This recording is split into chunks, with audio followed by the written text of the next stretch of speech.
অত্যন্ত দুঃখজনক বিষয় হলো সরকার এবং সরকারি দল তারা রাষ্ট্রযন্ত্রকে ব্যবহার করছে।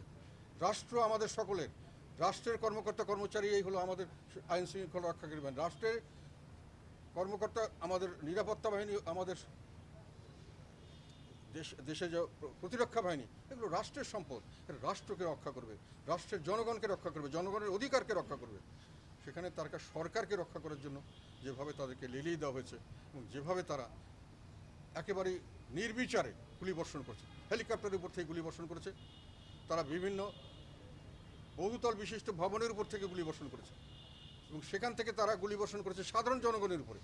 এবং বাচ্চা ছেলে মারা গেছে, গৃহিণীরা মারা গেছে, সাধারণ মানুষ যারা পথচারী তারা মারা গেছে। তারপরেও তাদের নিজস্ব পেটুয়া বাহিনী এবং সঙ্গে একই সঙ্গে পাশাপাশি এই আমাদের রাষ্ট্রীয় সম্পদ, আমাদের রাষ্ট্রের যারা কর্মকর্তাবৃন্দ, তাদেরকে তারা ব্যবহার করেছে এই সমস্ত জনগণের উপরে গুলিবর্ষণ করার জন্য।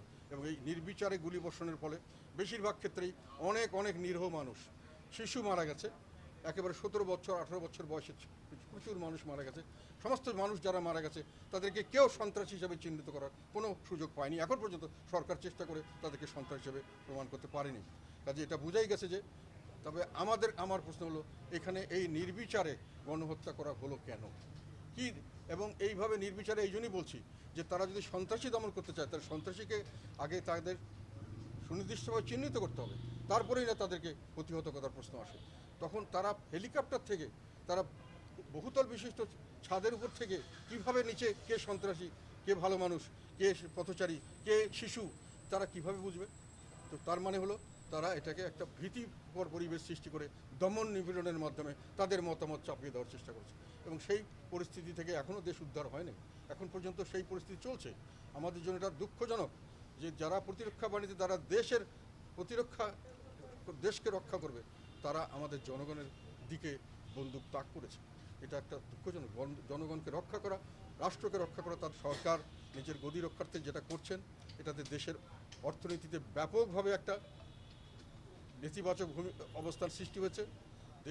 দেশে বিদেশে ভাবমূর্তির চরম ক্ষতিগ্রস্ত হয়েছে। এমনি দেশের অর্থনৈতিক পরিবেশ অত্যন্ত নাজুক ছিল। সরকারের উচিত ছিল এই অর্থনৈতিক পরিবেশ যাতে করে সঠিকভাবে ম্যানেজ করা যায়, তার জন্য সকলকে সহযোগিতা নিয়ে দেশকে এগিয়ে নিয়ে যাওয়া। সরকার এই সময় এই রাজনৈতিক অস্থিরতা তৈরি করে আবার আমাদের দেশের অর্থনীতিকে নিচের দিকে নামিয়ে নিচ্ছেন। এখন অর্থনীতির কারণেই সাধারণত সামাজিক অস্থিরতা হয়। এই অর্থনীতির শোচনীয় হচ্ছে, আরও রাজনৈতিক অস্থিরতা সামনে বাড়বে, আবার দমন নিপীড়ন হবে, আবার অর্থনীতি তার জন্য ক্ষতিগ্রস্ত হবে। এই যে একটা দুষ্ট চক্র তৈরি হয়েছে, এ থেকে বাংলাদেশের মানুষ সহসে রেহাই পাবে আমরা মনে করছি না। সামনে অর্থনীতি খারাপের দিকে যাবে, সামনে মানুষের জীবনযাত্রার মান খারাপের দিকে হবে, একই সঙ্গে রাজনৈতিক পরিস্থিতি উত্তপ্ত হবে। সারা বিশ্বে আমরা সন্ত্রাসী জাতি অথবা আমাদের বিভিন্নভাবে আমাদের ভাবমূর্তি ক্ষুণ্ণ হবে, বিভিন্নভাবে আমরা বিভিন্ন আন্তর্জাতিক মহলে আমাদের দুর্নাম আসবে, আমাদেরকে বিভিন্নভাবে মানুষকে কলঙ্কিত করবে। এটা আমাদের কারোর জন্য মঙ্গল হচ্ছে না। আমাদের